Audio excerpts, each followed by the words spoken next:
So I had someone ask me today, what's the secret, to having a lasting marriage, etc. Because they had asked how long we've been together, and I said 17 years.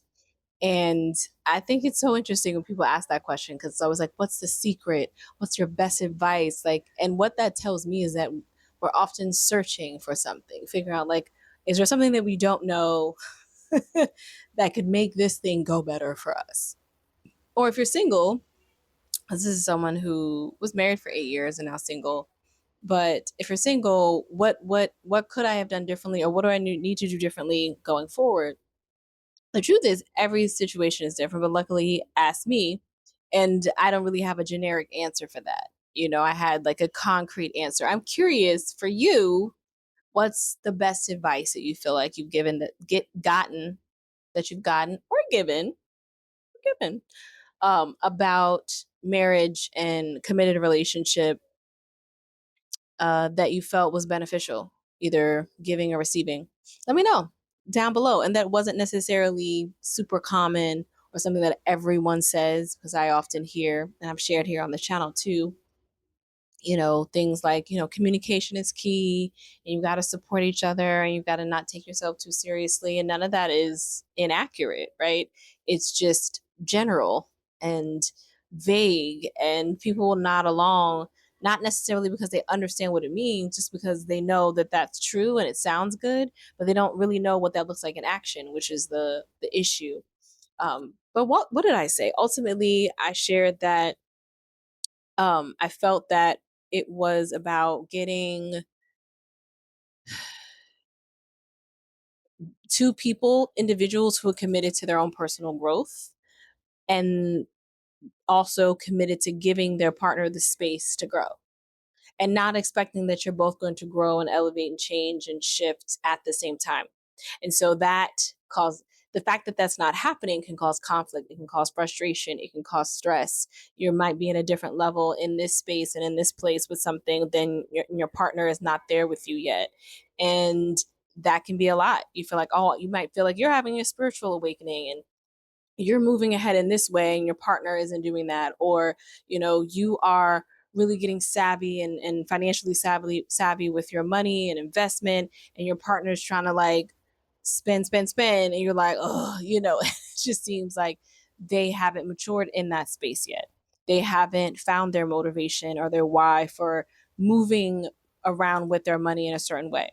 And so we often have expectation and maybe desire, conscious or unconscious, that like, yeah, we're gonna grow together. You are, at different paces and in different aspects, and those can be the conflict causing things. How do we move through those? So I was like, yeah, you're gonna have arguments, it's gonna be challenging, there's things that you're not going to agree on, and that's okay. How are you gonna move through that?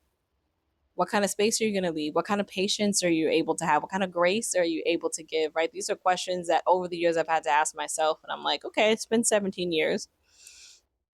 We've had our fair share of stuff. What does that look like? Right?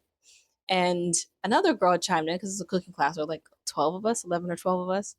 And she was like, I heard that, because I believe she's single, in the way that she was speaking. And she was like, I heard that most arguments within marriages can't be resolved, that it's usually about differing perspectives or differing political views, or something to that nature that's more core to who that person is. And so it's not going to be something where you're like, and I give up this belief that I have for you. And we didn't really address that, but I heard it and I was like, I thought that was really interesting, because I had never, honestly, I'd never heard anyone say it in that way before. Like, I think most of those couple marriage issues, like, they're not even gonna get resolved. I'm like, huh, okay. There's truth to a lot of things, and to the fact that you may have very different views on life and very different perspectives, and that perspective may or may not change, may take a long time to change, may never change, and you may not see eye to eye on that thing. And what does it look like to just agree to disagree, as they say? And what I think it is just allowing your partner to again, have the spaciousness to grow. I think I was like, that's just the thing that I come back to. Because a lot of times we put ourselves and our partners in a box, knowingly or unknowingly. This is who you are. This is how you think. This is how you respond when you don't like things. This is how you respond when you're under stress. And as human beings, we evolve and we shift and we change. Not all, because some of us are very resistant to that. But if we're open to that, that was the other thing. You got to be individually open to your own elevation, to your own growth, to your own changing. Then, you can't stay in that box. And sometimes it can be frustrating because you're like, I'm stepping up out of this box, but you still see me in the box. This is what our issue is. You didn't let me grow from the box. You still see me as if I'm in the box, and you are responding to me as if I'm in the box. And that in and of itself can feel stifling because it feels like you're trying to put a lid on me, and I'm trying to bust the lid open so that I can move to my next level. That, and if that makes sense, let me know in the comments if that makes sense. But if it does make sense, that in and of itself can be a conflict starter, right? Can be an issue. And so, I know for me, I strive to be really aware if I'm putting myself in a box because I'm always growing, or if I'm putting my partner in a box. And one way that I am able to combat that is like I stay curious. I never and I also don't like to use absolutes, but I am using never right now. So just, work with me because I feel like this is true because I'm talking about my desire. Because I never want to feel like, for him to feel like, I know you so well, that you can never surprise me, or there's nothing left for me to learn about you or know about you or understand about you, because just that hasn't even been true in the last 17 years. That hasn't even been a true fact. So I don't want him to feel that way. There's a beauty and a comfort in, like, I know my partner. I understand my partner. I know how they are. We definitely have those moments. Sometimes we just laugh, or he'll laugh at me because he's like, think you know me, because I just know what he's thinking before he says it, just from his facial expression, just from how his mouth is moving. I was like, never play poker. I mean, we don't anyway, but you're gonna have a tell. But ultimately, yeah, I mean, I never want him to feel that way. And I don't want to get in that complacent space. And so I stay curious about him. I stay curious about his perspective on things, how he's grown, what he thinks, what he desires, what he wants, what his passions are. That's actually quite important to me. And I didn't go into detail on this in the conversation, but I did say that, like, staying curious is big for me and for us. So yeah, I think it's so interesting how we tend to strive for the secret we feel we don't know about how we can better our partnerships, relationships, connections. And it's it's not that it's a secret, it's just that it's so uncommon. So many of us were not taught how to communicate. So many of us didn't see healthy communication growing up.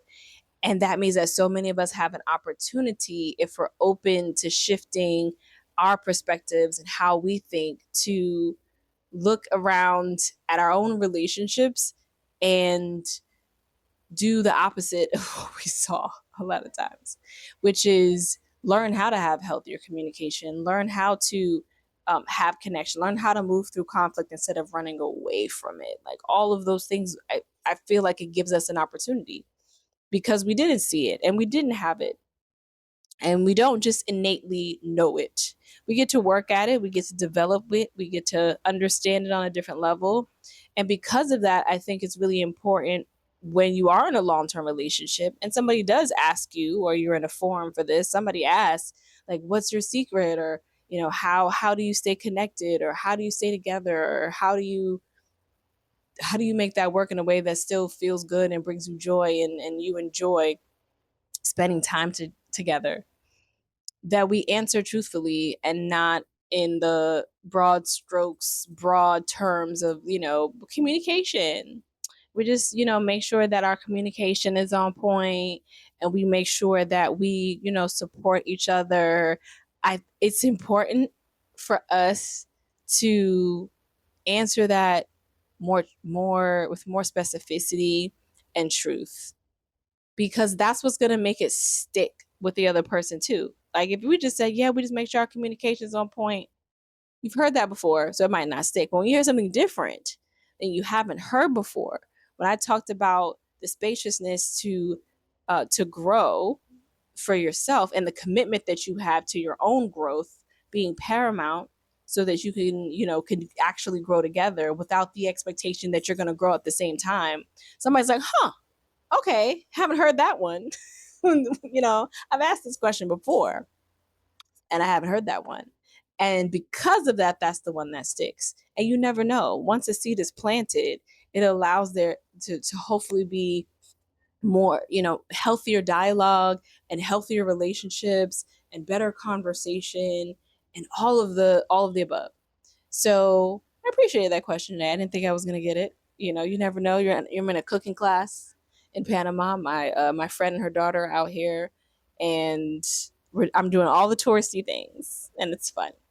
So when the week is over, hopefully I can just do an update and a recap. The week is not going to be over probably till Sunday, so maybe like Monday will be the day that I'm able to do kind of a recap of the week and what I was able to experience is like in the day in the life of a tourist in Panama, because that's really what I've had this week. And it's all because of her, because of an itinerary of things that she wanted to do. I don't think I would have done all of these things in such a concentrated timeline if it wasn't for her, because I'm like, in my head, I'm like, I've got time. I can spread this out. I don't need to be, doing this much in a week because I'm exhausted this week. My endurance for this level of go is a lot. So I digress, okay, a little bit, but you see what I'm picking down. You see what happened. This is what happens when you're tired. You're picking up what I'm putting down. It's what that was supposed to be. So you see that. I just went on that tangent. A little something to look forward to for Monday, because I appreciate you. I appreciate you rocking with me. Thank you for being here. Thank you for listening. Thank you for joining in this conversation. I see you. I don't really see you, but I imagine you here on the other side of this computer having a conversation with me. And thank you. Appreciate you. I'm Imani Aisha. I'm here every day. I've got a daily 100 days of daily posting, having these conversations on how we can have better, more feel good relationships with self and our partners, mixed in with just how we can move through change and transition by sharing in real time how I am moving through reflections and insights on moving through our latest transition and change, which is moving and living abroad as a family. So if that is your speed, if that is your vibe, please subscribe. If something resonated with you with this video, please let me know down below. Let's continue the conversation. If you like this video, please give it a thumbs up. Hit me up with a trifecta, with a comment if you so choose, a like, and if it's your vibe, please subscribe and let's continue this journey together. And I'll see you tomorrow.